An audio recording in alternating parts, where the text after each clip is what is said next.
Hi everyone, it's the Book Father. Good morning, good afternoon, or good evening, depending on what time you're watching this. So, despite my most previous video, it's been early August since the last time I made a video. Last few days I've been watching booktube videos, trying to get back in the swing of things. And I've realized I haven't been reading that much for the month of October, let alone September. But I have been listening to books, and two things came around. I listened to an author I hadn't listened to or read before, and that author that I started listening to, I listened to a whole series that he made of 6 books. Just checking my visual list there. So, yeah, that's two things that happened in August, and it just so happens that the writer and the theme of this novel series happens to fit October quite well. Of course, I'm referring to, or I've listened to the Dark Tower series by Stephen King. Now, I listened to all 6 books. I found the first 3 at one of the local bookstores. But anyway, I did enjoy the series overall. And so yeah, for at least the first 3 books is what I'm going to talk about in this video. Okay? So, the Dark Tower series, our main character, like the first book mentions, the gunslinger, Roland. It has a great opening line, the book does. Opening line: the man in black fled across the desert, and the gunslinger followed. Throughout all 6, we follow the gunslinger and a few other characters throughout a journey towards the Dark Tower. We're never really told what the Dark Tower holds. We just know that almost since the day of creation, our gunslinger, our hero, has destined himself to find the Dark Tower and see what secrets and knowledge it holds. In the first book, we join Roland well on his journey following the man in black, who we later find out goes by several names, but other than the man in black, the one that sticks the most is Walter. Now, I must say that Stephen King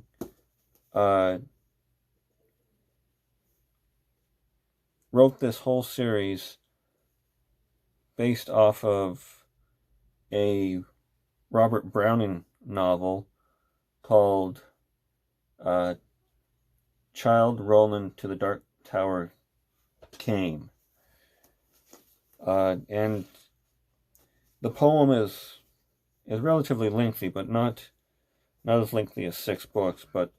And in the first book, Roland comes across another said to be dead town in the world we find ourselves in with him. Throughout the series, his world draws great similarities not only to our real world, but to other literary masterpieces, as well as I didn't know how to think of it when it first came. I think it comes around the 4th or 5th book, but it starts to draw in characters from other Stephen King creations like Salem's Lot and Insomnia. Not to get too far off, but I've started to listen to Salem's Lot, and I've downloaded Insomnia. So I might get to a video later on with that. But in The Gunslinger, like I tried to say before, Roland comes into this town that is on the heels of the Man in Black. And along the way, the Man in Black always tries to set trials and traps for Roland to be persuaded by or to be eliminated by. And of course, one way or another, Roland is able to outlast, outsmart, or just outlive those traps. We find that the Man in Black isn't the ultimate evil, but seems to be, if not the right-hand man of the ultimate evil, pretty darn close.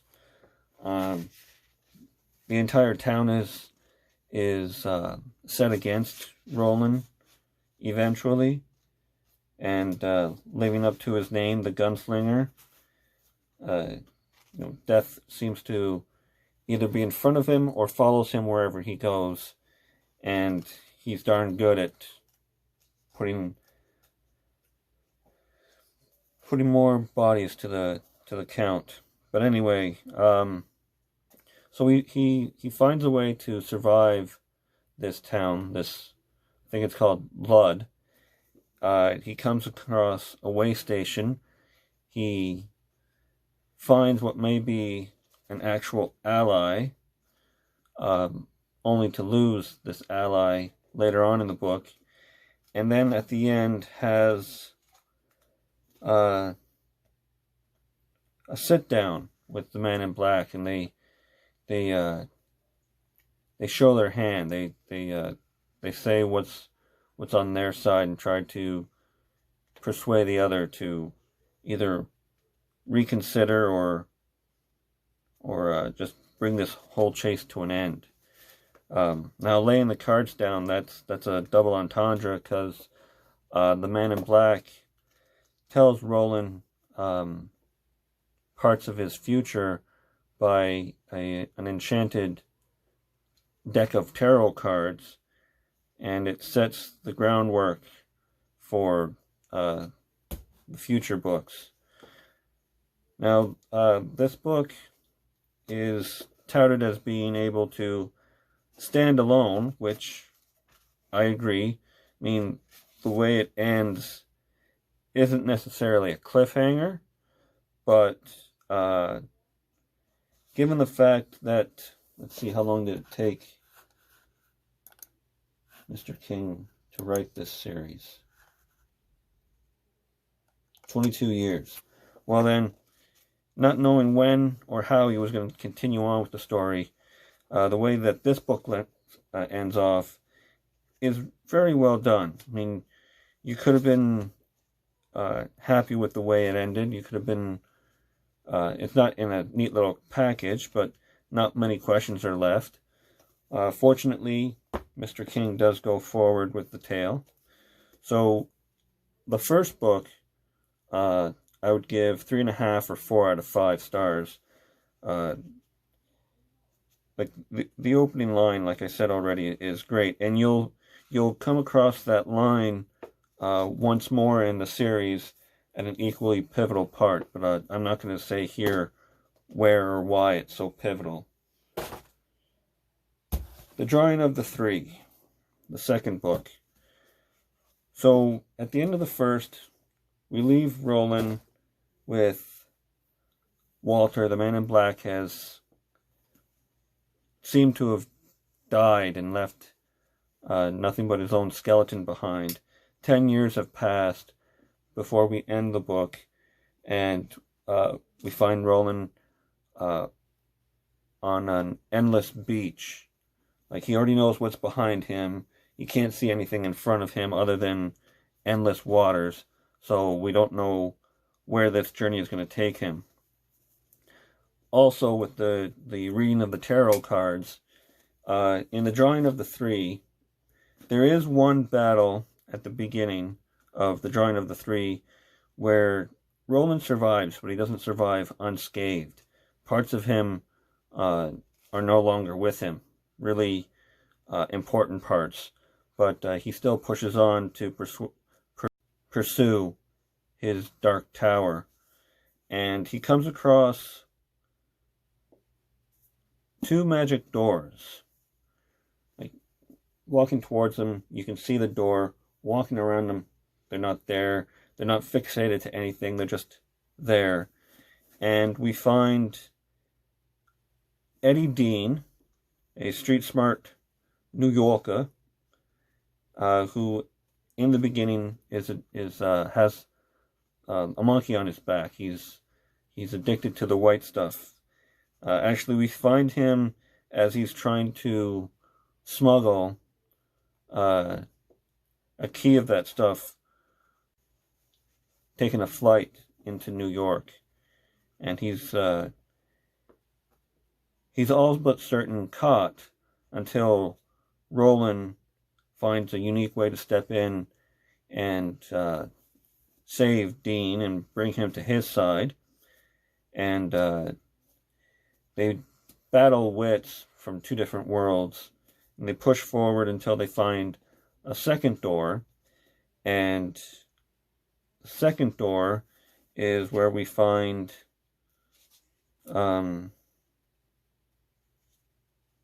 is it Odetta?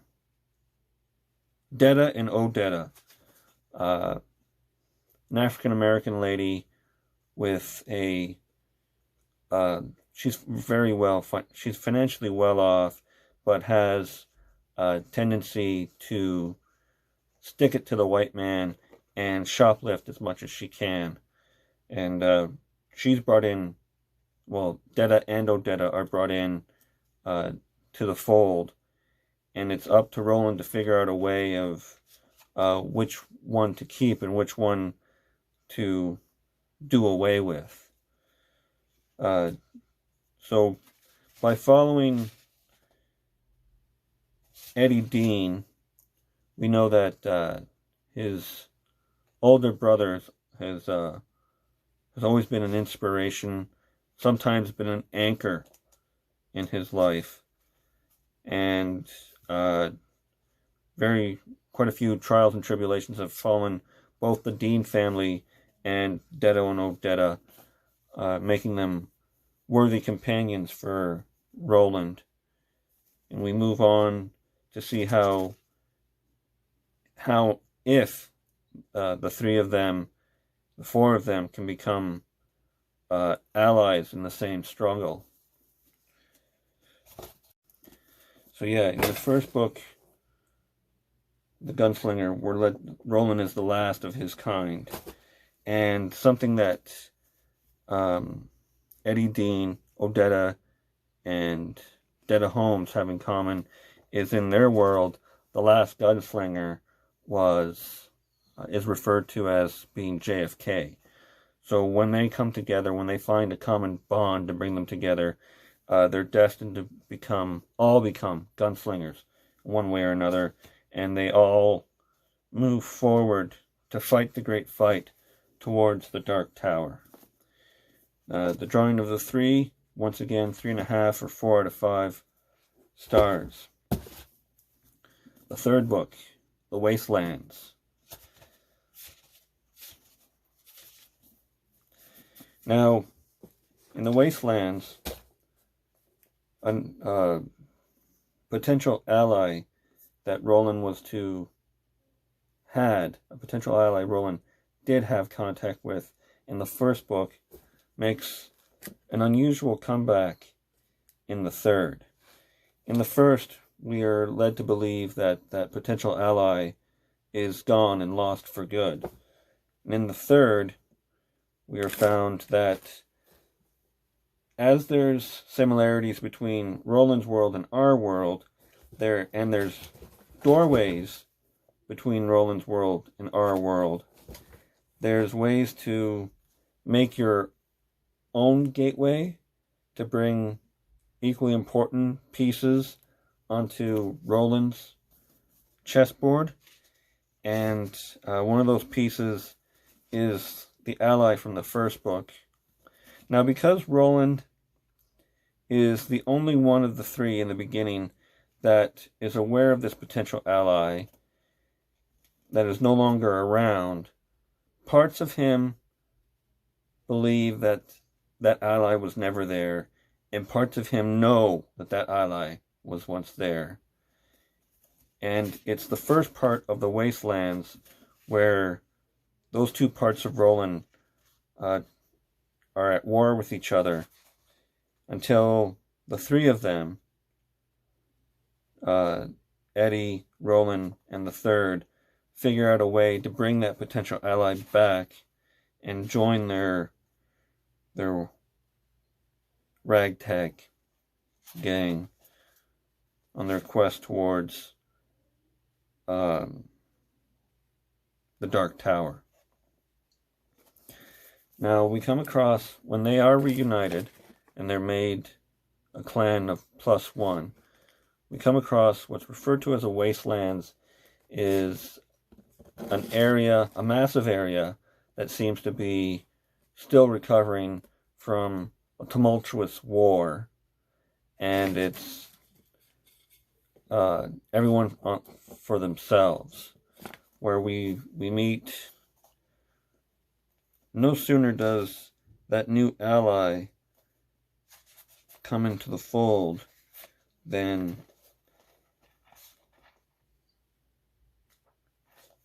is he taken away, kidnapped. Not just taken away, kidnapped. Just trying to find the man's name that takes him. Yeah, Gasher is one of the few survivors of this new wasteland that kidnaps the newest ally to Roland's clan and brings him to his boss, who can be almost as equally as dark and twisted as Walter, the Man in Black, seemed to be. He goes by the name the TikTok Man. Now, one of the things that we find, that we notice throughout this series, is that in Roland's world, time is a little wonky. Sometimes it goes faster, sometimes it goes slower. So, clocks that work correctly are treasured. And that's one of the things that the TikTok Man has control of. So no longer are we just on a quest towards the Dark Tower, but now we have to rescue an ally, do away with Gasher and his sort, and dispatch the TikTok Man as best as we can, all while trying to avoid certain death at almost every turn. Now, in order to get across the wasteland, there's an AI monorail that our heroes can board, but there's a test that they have to answer, and a test that they have to put to the monorail in order to survive their journey across said wasteland.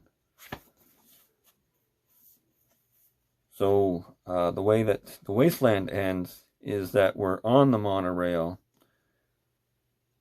going to the other side, of course. But if we don't find a way to pass the test before we get there, then the heroes have agreed to be put to death. And that's where the wasteland ends. Now, the wasteland, for me, of the first three, is 3.5 out of 5. I mean, it's considerably almost as big as the first two put together. And it's not the size that's discouraging. It's just, I don't know, in the end, I found the first two a little bit more entertaining than the third, the Wastelands. still interesting enough for me to continue and finish the series. Just the third one was, like I said, 3.5 out of 5. That's where I'm going to leave this video. The next video I'm going to try and get my thoughts clear so I can make probably more sense of what it's going to end up sounding like at the end of this. Any questions or concerns, please feel free to put them down. Interested if any of you have read the Dark Tower series and if what you've thought of it. We haven't come across my favorite installment in the Dark Tower series, but that's a subject for another video. And hope you like, hope you subscribe, and until the next video, try to have a good day.